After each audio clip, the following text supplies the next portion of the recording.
کچھ لوگ ایسے ہیں جو روزے چھوڑ سکتے ہیں۔ جی ہاں دوستو، ان کے لیے رمضان کے روزے معاف ہو جاتے ہیں۔ کیا آپ جانتے ہیں کہ وہ لوگ کون ہیں؟ تو آپ پورا ویڈیو آخر تک توجہ کے ساتھ سنیں، ہو سکتا ہے کہ آپ یا آپ کے گھر کا کوئی شخص ان میں شامل ہو۔ تو چلیے بات کرتے ہیں۔ نمبر 1، شدید بیمار شخص، یعنی کوئی شخص اتنا بیمار ہو، ایسا بیمار ہو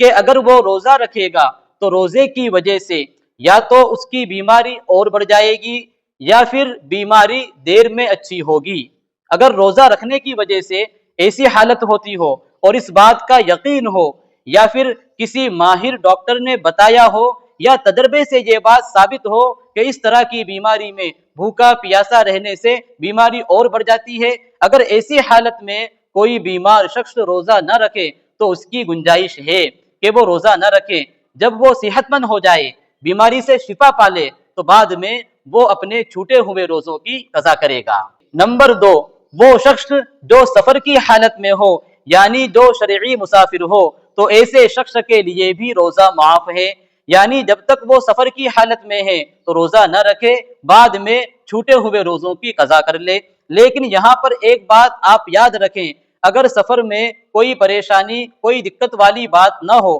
یعنی سفر آسانی اور سہولت والا ہو، تو بہتر یہ ہے کہ روزہ رکھ لے۔ ہاں اگر سفر بہت لمبا ہو، پریشانی والا معاملہ ہو اور گرمی کا شدید موسم ہو، تو ایسی حالت میں اگر روزہ نہ رکھے تو اس کے لیے گنجائش ہے، وہ سفر ختم کرنے کے بعد جب موقع ہو ان روزوں کی وہ قضا کر لے۔ نمبر 3، وہ عورت جو پیریڈ یعنی ماہواری کی حالت میں ہو تو وہ بھی اپنی ناپاکی کے دنوں میں روزہ نہیں رکھے گی، بلکہ وہ رمضان کے بعد ان چھوٹے ہوئے روزوں کی قضا کرے گی۔ اسی طریقے سے نمبر 4، وہ عورت جو نفاس کی حالت میں ہو، یعنی بچے کی ڈیلیوری کے بعد جو خون آتا ہے اسے نفاس کہتے ہیں، تو اگر کوئی عورت نفاس کی حالت میں ہو تو وہ ان دنوں میں روزہ نہیں رکھیں گی، بلکہ پاک ہونے کے بعد روزہ رکھنا شروع کرے گی، اور جو روزے چھوٹ جائے وہ رمضان کے بعد ان کی قضا کریں گی۔ نمبر 5، حاملہ عورت، پریگنینٹ لیڈی، یعنی وہ عورت جو حمل سے ہو، جس کے پیٹ میں بچہ ہو،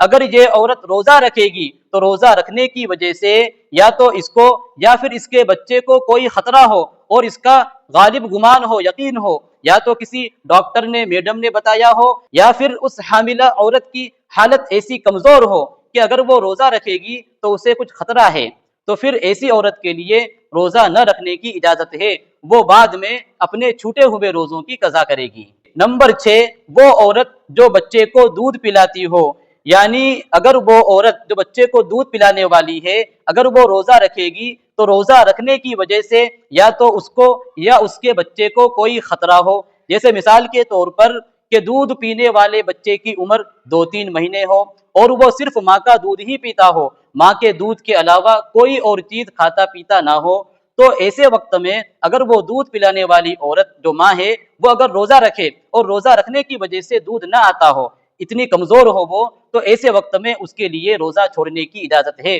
وہ بعد میں اپنے چھوٹے ہوئے روزوں کی قضا کرے گی۔ اسی طریقے سے نمبر 7 ہے مجنون یعنی پاگل، جو شخص پاگل ہوتا ہے اس پر بھی رمضان کے روزے فرض نہیں ہے۔ اسی طریقے سے نمبر 8، نابالغ بچے، جو بچے نابالغ ہوتے ہیں ان پر بھی رمضان کے روزے فرض نہیں ہے۔ آپ جانتے ہیں کہ رمضان کے روزے عاقل بالغ مسلمان پر فرض ہوتے ہیں، تو جو چھوٹے بچے ہوتے ہیں نابالغ ان پر روزے فرض نہیں ہوتے۔ نمبر 9، شیخ فانی، یعنی وہ بوڑھا شخص جس کی عمر بہت زیادہ ہو گئی ہو اور وہ دن بدن کمزور ہوتا جا رہا ہو، یعنی اس کی حالت ایسی ہو کہ وہ نہ تو ابھی روزے رکھ سکتا ہے اور نہ بعد میں روزے رکھ سکے گا، اگر ایسی حالت ہو گئی ہو کسی بزرگ، کسی بوڑھے شخص کی، تو وہ روزے نہ رکھے بلکہ وہ روزوں کے بدلے میں فدیہ ادا کرے۔ تو محترم دوستوں، یہ کچھ ضروری باتیں تھی جو آپ کے سامنے رکھی گئی۔ اللہ تبارک و تعالی ہم سب کو ماہ مبارک کی قدر کرنے کی توفیق عطا فرمائے۔ السلام علیکم ورحمۃ اللہ وبرکاتہ۔